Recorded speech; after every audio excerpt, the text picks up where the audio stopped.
नमस्कार प्यारे बच्चों, आपका इस YouTube चैनल पर हार्दिक स्वागतम अभिनंदन है।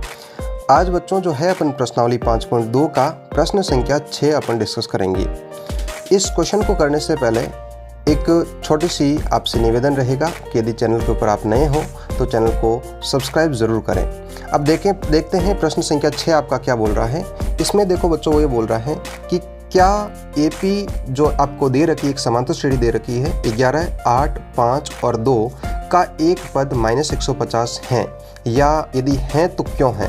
अपन को ये पूछ रहा है कि ये आपको मैंने एक समांतर श्रेणी दी है और इस समांतर श्रेणी के अंदर कि क्या कोई पद -150 आएगा या नहीं आएगा, और यदि आता है तो फिर क्यों आएगा, और नहीं आता है तो भी क्यों, उसका कारण क्या है वो बताना है अपन को। तो बच्चों सबसे पहले इस एपी के अंदर अपन को जो चीज़ें पता है वो कर लेते हैं।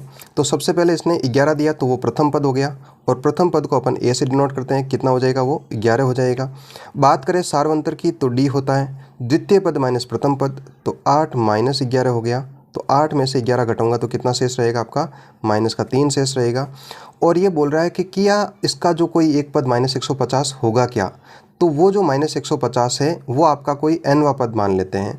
तो an की जो वैल्यू है वो कितनी हो जाएगी बच्चों, -150 हो जाएगी। अब अपन को ये चेक करना है कि यदि n का मान एक पूर्ण संख्या आ जाती है तब तो -150 उसमें है, और यदि n का मान पूर्ण संख्या नहीं आती है तो फिर -150 उस समांतर श्रेणी में नहीं होगा। तो an का फॉर्मूला लगा देते हैं। तो nवें पद का फॉर्मूला होता है बच्चों an = a + n - 1 d होता है। ठीक है बच्चों, तो मुझे ये बताओ कि an की वैल्यू कितनी है मेरे पास, -150 है, और a की वैल्यू कितनी है मेरे पास, 11 है, प्लस n की वैल्यू मुझे ज्ञात करनी है, और d की वैल्यू यहाँ पर कितनी है, -3 है। सबसे पहले क्या करेंगे बच्चों, ये जो 11 है इस 11 को अपन इस तरफ पक्षांतरण करेंगे तो क्या हो जाएगा अपना, -150। 11 आप इस तरफ आएगा तो किसका हो जाएगा, माइनस का हो जाएगा, बराबर यहाँ बचा बच्चों n-1 गुणा माइनस का 3। ठीक है बच्चों, अब देखो क्या हो जाएगा, -150 और -11, ये भी माइनस का और ये भी माइनस का, तो क्या हो जाएगा आपका, प्लस हो जाएगा, माने जुड़ जाएगा। तो ये हो जाएगा बच्चों आपका 161 हो जाएगा, और माइनस का चिन्ह आ जाएगा। अब यहाँ पर है आपका n-1 गुणा -3। अब यदि बात करें जो ये -3 है यहाँ पर गुणा में है, इस तरफ आएगा तो किस में हो जाएगा आपका, भाग में हो जाएगा। तो इसको इस प्रकार लिख देते हैं, -161 बटे -3 बराबर n-1।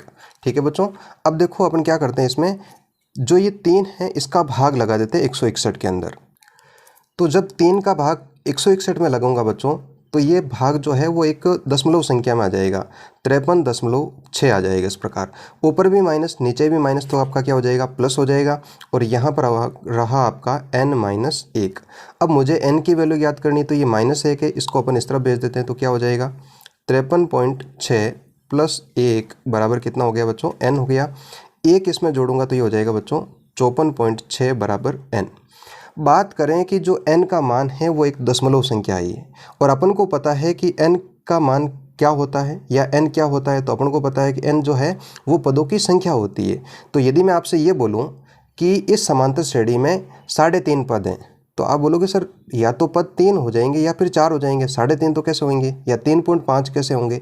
तो वही बात है बच्चों कि यदि n का मान जो है वो हमेशा क्या होना चाहिए, पूर्ण संख्या होना चाहिए, है ना। और पूर्ण संख्या भैया आपका क्या पता, आपको भाई 0 से स्टार्ट होती है, 1 0 हो सकता है, 1 हो सकता है, 2 हो सकता है। तो उसी प्रकार से n का मान जो है एक पूर्ण संख्या होना चाहिए, और यहाँ पर n का मान पूर्ण संख्या नहीं है। यदि n का मान पूर्ण संख्या नहीं है तो इसका मतलब क्या निकला कि जो ये -150 है वो इस समांतर श्रेणी का सदस्य ही नहीं है। माने जब अपन आगे जाएंगे तो -150 ये इस समांतर श्रेणी में नहीं आएगा। तो देखो इस तरह के क्वेश्चन में अपन को क्या लिखना होता है, यहाँ पर अपन लिखेंगे कि n का मान पूर्ण संख्या नहीं है, यहाँ लिखेंगे अपन पूर्ण संख्या नहीं है, अतः -150 इस समांतर श्रेणी, इस एपी में, ऐसे सीधा शॉर्ट में लिख देते हैं, इस एपी में उपस्थित नहीं होगा। ठीक है बच्चों, इस प्रकार से आपको समझना है। तो बस सवाल में अपन को यही पूछा था कि जो ये समांतर श्रेणी है इसके अंदर -150 पद है या नहीं है। तो अपन ने ज्ञात कर लिया कि -150 इस समांतर श्रेणी में नहीं है। तो बस आप समझ सकते हो इस क्वेश्चन को, एक बार इसका स्क्रीनशॉट ले सकते हो। ये पहला हो जाएगा आपका और ये यहाँ पर आपका दूसरा हो जाएगा। ठीक है बच्चों, तो तब तक के लिए धन्यवाद। जय हिंद, जय भारत।